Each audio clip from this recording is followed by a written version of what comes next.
Olá! Seja bem-vindo ao meu canal. A história de hoje aconteceu em uma parada de ônibus deserta. Um passageiro peculiar embarcou em um ônibus decadente. O velho homem, com seus cabelos grisalhos e postura digna, estava determinado a chegar a um famoso restaurante na capital. Sua presença misteriosa no casamento de um jovem casal trouxe à tona verdades ocultas e fez com que eles confrontassem suas próprias ações. O velho homem, com sua sabedoria enigmática, revelou segredos e impactou profundamente o destino dos recém-casados. Enquanto a festa continuava, ele seguiu em sua jornada, espalhando sua sabedoria por onde passava. Naquela parada de ônibus, um passageiro peculiar embarcou em um ônibus empoeirado e decadente que percorria estradas provinciais. Sua presença ali era incomum, especialmente considerando que a estação estava localizada em uma área deserta. As pequenas cidades ao redor estavam definidas, já que os jovens buscavam uma vida melhor em cidades maiores, enquanto os idosos partiam devido à velhice. O velho homem, de aproximadamente 75 anos, era uma figura que parecia ter saído dos contos antigos. Seus longos cabelos grisalhos e a barba espessa espalhavam-se como os galhos de um carvalho. Apesar de sua idade, ele se mantinha firme em seus passos, com uma postura digna e ares de guerreiro envelhecido. Curioso sobre sua viagem, ele perguntou ao motorista com uma voz serena: "Com licença, quanto falta para chegar à capital?" "Estou indo para um famoso restaurante lá, o São Carlos." Sua intenção de visitar parentes distantes e apreciar uma deliciosa comida denotavam sua determinação. O motorista, intrigado com a presença do idoso naquele lugar, informou que a próxima parada estava próxima do restaurante. Ao chegar ao destino final, o motorista amigável acompanhou o velho até a entrada do restaurante, onde uma celebração de casamento estava em pleno andamento.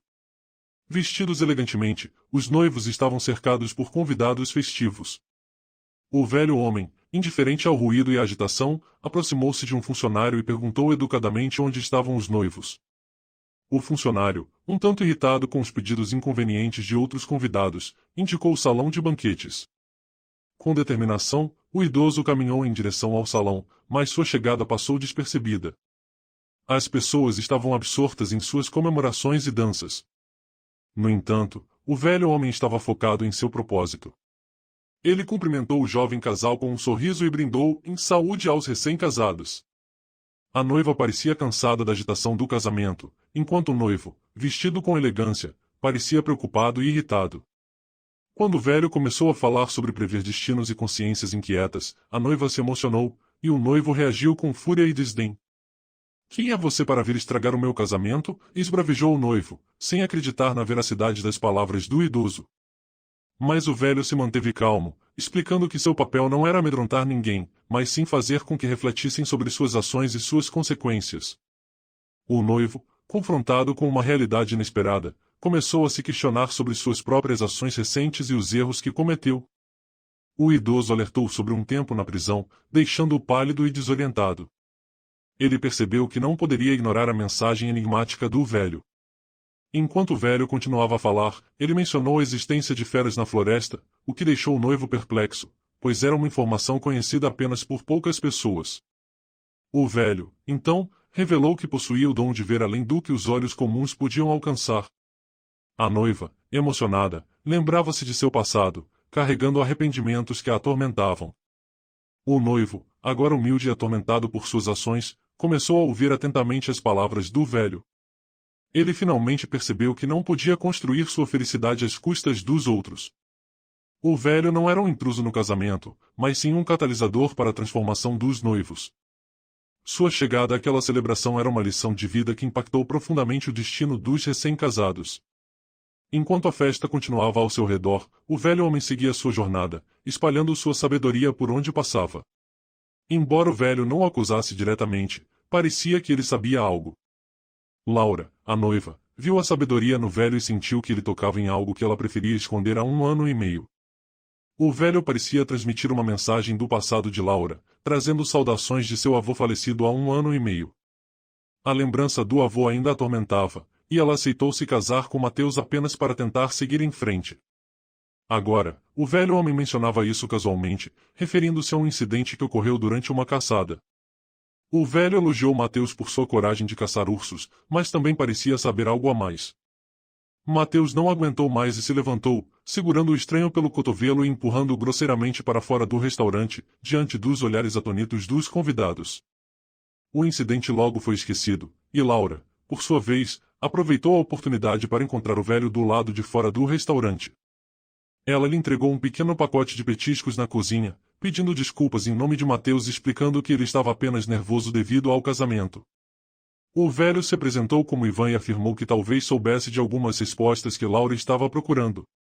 No entanto, ele deixou claro que não as entregaria facilmente. Ele sugeriu que Laura procurasse respostas na cidade fechada, onde deixou seu amor para trás. As memórias atormentavam Laura, especialmente o fatídico dia em que seu amado Clovis e Mateus foram caçar. O que deveria ser uma caçada comum acabou se tornando um pesadelo, quando um urso atacou Clovis e ele acabou morrendo. Laura passou meses sofrendo e culpando a todos, mas com o tempo, ela perdoou Mateus, seu melhor amigo, que se sentia culpado pela morte de Clovis. Após o casamento, Laura notou que Mateus começou a se ausentar com frequência, e ela sentia que faltava algo em seu relacionamento. Suas lembranças do avô, que apareciam até em seus sonhos, trouxeram à tona essa sensação de vazio. Um dia, Laura decidiu fazer algo por si mesma e ligou para o marido, inventando uma desculpa para sair de casa e seguir uma trilha na floresta durante a noite. Com um sentimento de excitação infantil, Laura preparou-se para a jornada, abastecendo o carro no posto de gasolina e comprando mantimentos no supermercado. Ela estava determinada a encontrar respostas na pequena cidade fechada, assim como o velho sugeria. As horas de viagem passaram por estradas desertas, campos cultivados e colinas. Laura admirava a paisagem, apesar da tensão que qualquer motorista experimenta ao volante. Às vezes, animais selvagens cruzavam seu caminho, tornando a jornada ainda mais fascinante. Essa aventura era como uma fuga para Laura, trazendo à tona sua determinação. Assim como o velho conseguiu, ela também acreditava que encontraria as respostas que tanto procurava. Laurinha contemplava aquele mundo diversificado com olhos bem abertos. Ela chegou ao ponto de ônibus à noite, traçando sua rota e percebeu que era tarde demais para ir a qualquer lugar. Assim, decidiu passar a noite ali mesmo. Após um rápido lanche com biscoitos e água mineral, deitou-se no banco do motorista, mas a cacofonia da floresta durante a noite era tão estranha para alguém acostumado à cidade que ela não conseguiu fechar os olhos por muito tempo. Apenas a fadiga e o estresse do dia levaram a dormir perto da meia-noite. Ao amanhecer, Laurinha repreendeu a si mesma pela aventura, mas seu coração acelerou ao lembrar de Clovis. Se o velho pudesse revelar o segredo, ela encontraria paz e poderia seguir em frente. Ao se aproximar do primeiro povoado, encontrou uma mulher idosa com um balde de água, que a olhou de forma estranha. Parecia que estranhos não eram bem-vindos ali. Laurinha seguiu em frente, e a mesma reação estranha aconteceu nas cidades próximas. Somente na terceira cidade, um guarda florestal apontou uma estrada de terra abandonada, indicando o caminho para a cidade isolada que Laurinha buscava. O guarda alertou sobre os rumores e aconselhou a voltar caso sentisse algo errado. Ao chegar ao estranho vilarejo, Laurinha notou que as moradias eram rústicas, feitas de madeira, e o lugar estava repleto de atividades. Homens ocupados com artesanatos e crianças correndo animadamente. A chegada de Laurinha despertou o interesse de todos, e o líder barbudo questionou a razão de sua presença. Laurinha explicou que foi convidada por um ancião de barba chamado Ivan, o que surpreendeu os moradores. Eles se afastaram para permitir a passagem de Laurinha até a cabana de Ivan. Após alguns minutos, o carro era a única evidência da visita comum àquele evento. A cabana de Ivan tinha uma aparência assustadora, mas Laurinha não se intimidou. Ivan a conduziu para o cômodo mais iluminado, onde havia um homem deitado em uma cama, magro e com aparência de mendigo, mas com olhos pensativos. Perto da cama, havia um livro, um brinquedo infantil de madeira e uma faca. Quando Ivan perguntou se Laurinha o reconheceu, o homem na cama olhou de forma hostil, até que ela o identificou como Clovis. Surpresa e emocionada, Laurinha questionou como ele ainda estava vivo, já que Mateus havia dito que o urso o despedaçou.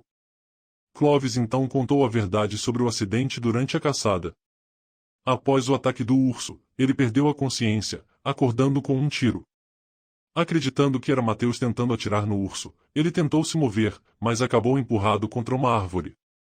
Ferido, foi encontrado por Ivan, que o salvou e o levou para o povoado. Desde então, Clovis ficou acamado, incapaz de andar, mas encontrando paz na companhia de Ivan e na tranquilidade daquele lugar isolado. Enquanto Laurinha ouvia atentamente a história de Clovis, percebeu que também era hora de enfrentar suas próprias memórias e dilemas.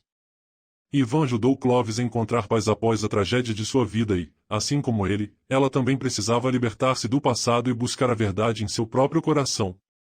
Agora, a decisão estava nas mãos de Laurinha sobre o que fazer a seguir.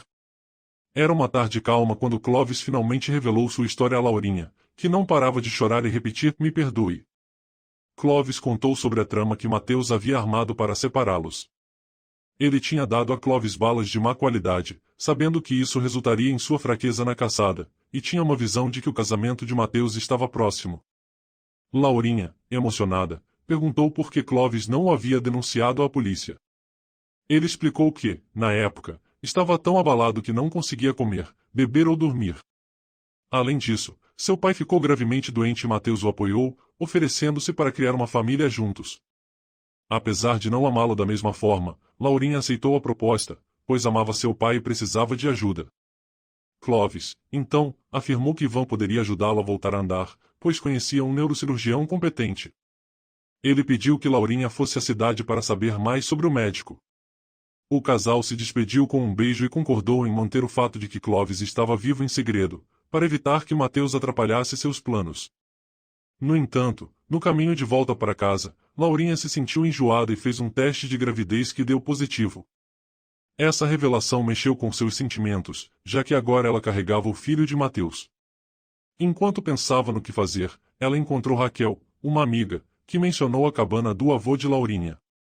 Porém, Laurinha ficou confusa, pois não tinha conhecimento de nenhuma cabana. Quando Mateus chegou em casa e confrontou Laurinha sobre a história da cabana, ela percebeu que Raquel havia estragado tudo. O clima na casa ficou tenso, e Mateus estava furioso. Ele questionou a sinceridade de Laurinha e acusou-a de mentir. A situação se tornou cada vez mais difícil, e Laurinha temia que seu casamento estivesse prestes a desmoronar. Agora, Laurinha precisava lidar com a descoberta de Mateus e a gravidez imprevista. Ela se sentia culpada por esconder a verdade sobre Clovis, mas também estava confusa sobre seus sentimentos. O casamento deles parecia estar em ruínas, e Laurinha sabia que teria que tomar uma decisão difícil sobre seu futuro. Enquanto as tensões aumentavam, Laurinha buscava forças para enfrentar a situação e encontrar uma solução que lhe trouxesse paz e felicidade. Em meio a uma explosão de raiva, Mateus agarrou Laurinha pelo braço, olhando-a com frieza. Em um momento terrível, ele fez algo que fez o mundo oscilar para a mulher, que desmaiou sob uma dor intensa. Mais tarde, o ginecologista informou que ela havia perdido o bebê, algo que ele parecia estar acostumado a dizer, mas para Laurinha, era uma tragédia pessoal devastadora. Enquanto Laurinha estava em estado de choque, Raquel, sua amiga, descobriu o segredo sobre Clovis estar vivo. Ela sentiu a necessidade de corrigir seu erro e, depois de conversar com Laurinha, decidiu ir atrás de Clovis para entender o que fazer em seguida. Porém, Laurinha estava em um momento delicado de sua vida, enfrentando a perda do bebê e os sentimentos confusos em relação a Clovis e Mateus.